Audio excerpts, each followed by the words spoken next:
குறுகிய காலத்தில் ஆரம்பித்து வன்னியர்களின் பாதுகாப்பாக இருக்கும் வன்னியர் விடுதலை இயக்கம். தமிழ்நாட்டில் வன்னியர்களுக்கு எந்த ஒரு பிரச்சனை என்றால் முதலில் குரல் கொடுக்கும் இயக்கம் வன்னியர் விடுதலை இயக்கத்தின் நிறுவன தலைவர் வன்னியர்களின் பாதுகாவலர் திரு MRP உமாபதி அவர்கள். தற்பொழுது ஒரு பொதுவான மக்களின் கோரிக்கை வன்னியர் விடுதலை இயக்கத்திற்கு வந்துள்ளது. அதில் சென்னை விருகம்பாக்கம் தொகுதி உள்ள தசரதபுரம் மெயின் ரோட்டில் பள்ளிக்கு செல்லும் மாணவ மாணவிகள், கோயிலுக்கு செல்லும் பெண்கள், வேலை முடிந்து இரவில் வரும் பெண்கள், மார்க்கெட்டில் வரும் பொதுமக்கள், இப்படி போக்குவரத்து நெரிசலை ஏற்படுத்தும் மதுக்கடை 501 இயங்கிக் கொண்டு இருக்கின்றது. இதை மூட சொல்லி பொதுமக்கள், பள்ளி ஆசிரியர்கள், கோவில் அறங்காவலர், வியாபாரிகள் சங்கம் இப்படி பல பேர் வன்னியர் விடுதலை இயக்கத்திற்கு கோரிக்கை வைத்துள்ளனர். இந்த கடையை மூட சொல்லி நடவடிக்கை எடுத்துள்ளார் வன்னியர் விடுதலை இயக்கத்தின் ஒருங்கிணைந்த சென்னை மாவட்ட செயலாளர் திரு S கார்த்திக் அவர்கள். இதை பற்றி நிறுவன தலைவர் திரு MRP உமாபதி அவர்கள் சக்சஸ் டிவிக்கு சிறப்பு பேட்டி அளித்தார். வணக்கம். வன்னியர்களின் நலனுக்காகவும் வன்னியர்களின் பாதுகாப்புக்காகவும் உருவாக்கப்பட்டது வன்னியர் விடுதலை இயக்கம். இப்போ வன்னியர்கள் பார்த்தீங்கன்னா அரசு துறையாகட்டும், தொழிலாளர் துறையாகட்டும், எல்லா துறையிலும் வன்னியர்கள் இருக்காங்க. இப்போ அவர்களுக்கு இப்போ ஒரு இடத்துல வேலை செய்கிறாங்க, சரியா சேலரி வரலையோ, ஏதோ ஒரு பல விதமான பிரச்சனைகள் இருக்கும். ப்ளஸ் வன்னியர் நிறுவனங்கள் நடத்தி வர்றாங்க, கடைகள் உட்பட வியாபார இடத்துலேயே வன்னியர்கள் இருக்காங்க. அவங்களுக்கும் பல கட்டமான டொனேஷன் உள்ளிட்ட பல பிரச்சனைகள் இருக்குது.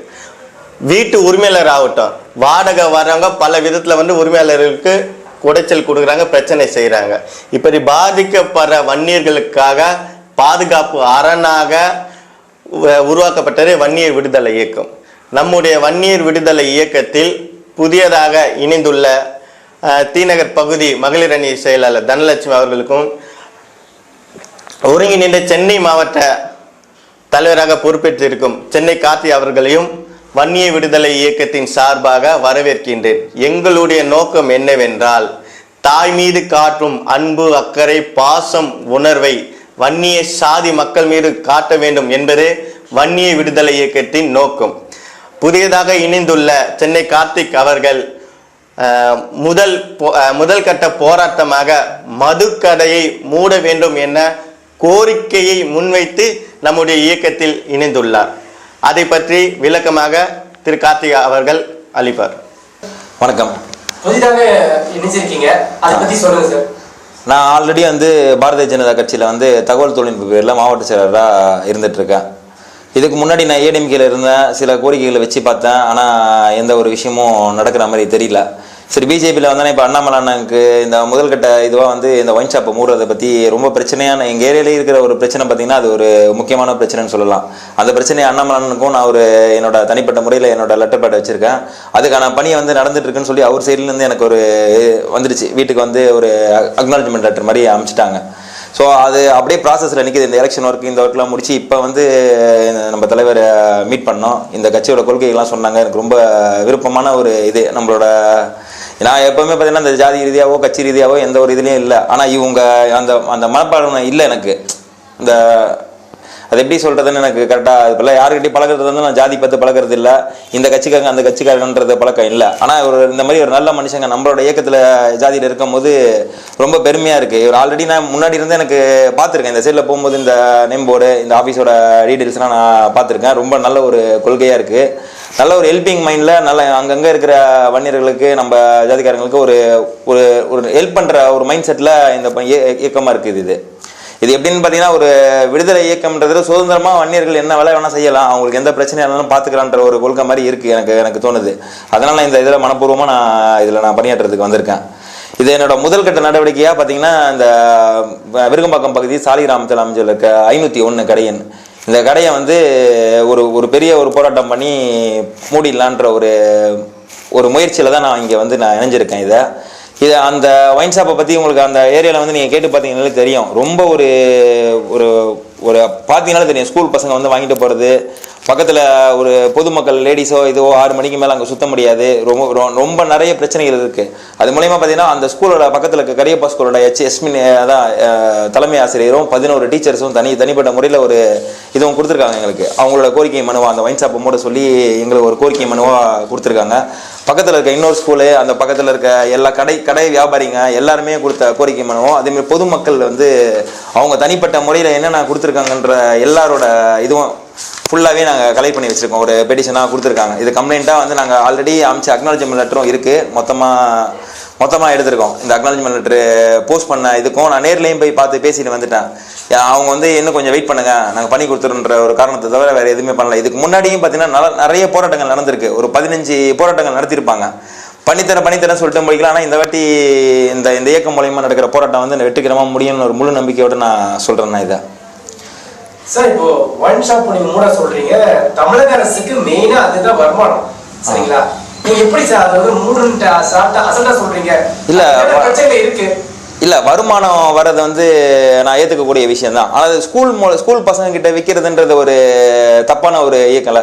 ஒரு 18 வயசுக்கு மேலே இருந்தால் தான் வந்து மதுபானத்தை விற்கலான்ற ஒரு ரூல்ஸ் ஒன்று வச்சுருக்காங்க. ஆனால் அந்த கடையில் வந்து பார்த்தீங்கன்னு வச்சுக்கோங்களேன், சின்ன பசங்க எல்லாருக்கும், யாராக இருந்தாலும் வயது வரம்புறை இல்லாமல் எல்லாருக்குமே சரக்கு வியாபாரம் பண்ணிட்டு இருக்காங்க.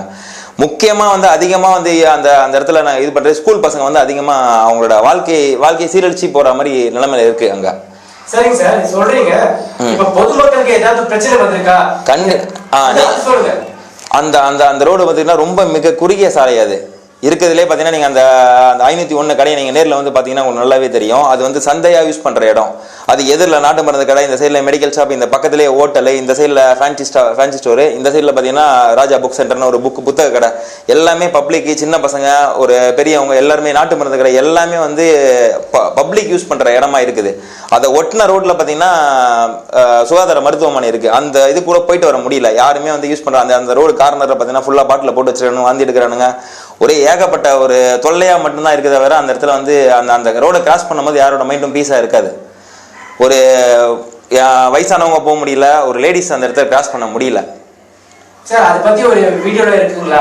இல்லை, அதுக்கான ஆதாரம் எல்லாமே இருக்குது. ஸ்கூல் பசங்களுக்கு வித்த ஆதாரமும் இருக்குது. உள்ள அந்த இப்போ கூட லாஸ்ட்டாக கூட ஒரு பிரச்சனை கிளப்புறாங்க, 10 ரூபா அதிகமாக வாங்குறாங்க. அதுக்கான ஆதாரமும் இருக்குது. 10 ரூபா அதிகமாக தான் வாங்கிட்டு இருக்காங்க. அந்த பாருக்கு லைசன்ஸே இல்லாமல் மேலே வந்து பார் நடத்திட்டு இருந்தாங்க. எல்லா ஒரு இதுக்குமே எனக்கு ப்ரூஃப் இருக்குது. அதே மாதிரி அந்த இடத்துல எவ்வளோ நெரிசல், சாலை நெரிசல் எவ்வளோ இருக்குது. அந்த லோடு வண்டி, சரக்கு வண்டி வரும்.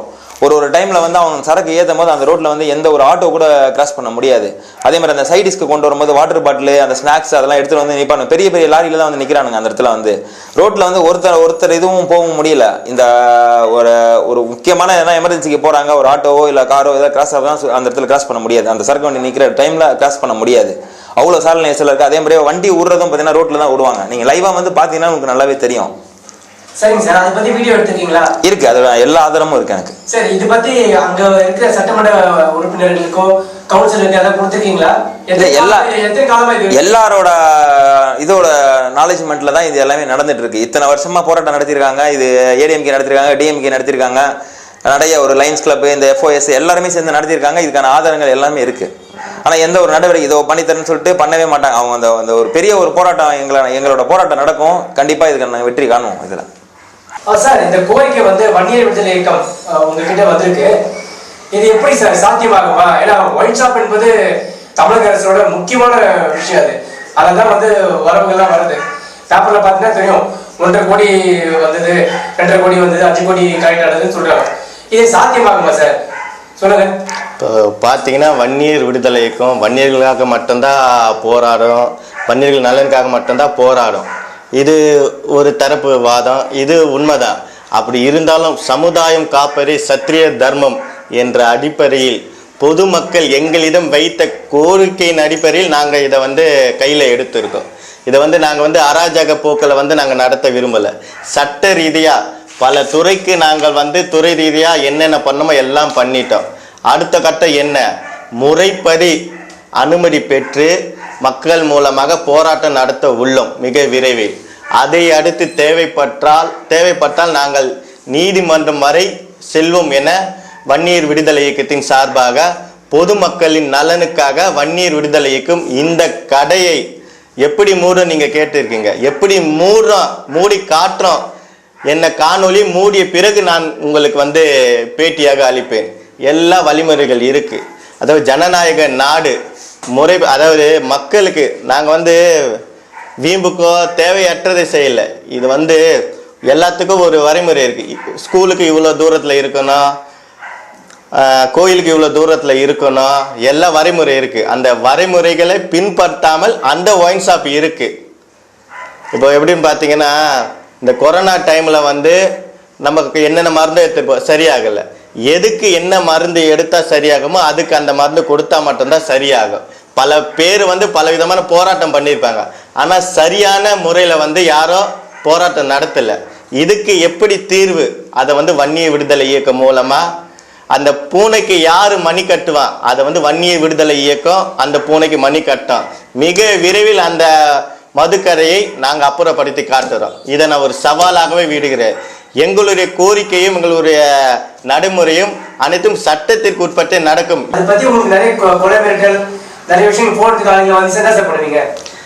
அதாவது இயக்கத்தை ஆரம்பிக்கும் போதே பல விதமான மிரட்டல்கள் என்னென்னவோ வந்தது. எதற்கும் நாங்கள் அஞ்ச போட்டு கிடையாது. நாங்கள் வந்து பயந்த சாதி கிடையாது. எல்லாத்தையும் எதிர்த்து உருவான சாதி. எங்கள் சாதிக்கென்று ஒரு வரலாறு உண்டு. எவ்வளவோ மிரட்டலை பார்த்துட்டோம். துணிவோடு துணிச்சலோடு எதையும் எதிர்க்க நாங்கள் தயாராக உள்ளோம். எதற்கும் நாங்கள் அஞ்ச போவதில்லை. எங்களை அதாவது மிரட்டுறதுக்கும் அங்கே யாரும் கிடையாது. எதுக்கும் நாங்கள் துணிஞ்சுதான் இருக்கோம். ரொம்ப நன்றி சார், சக்சஸ் டிவிக்கு பேட்டி கொடுத்ததுக்கு. நன்றி நன்றி. பொதுமக்களை காக்கும் தமிழக அரசா இல்லை பொதுமக்களை அழிக்கும் தமிழக அரசா? எப்பொழுது வரும் பதில்?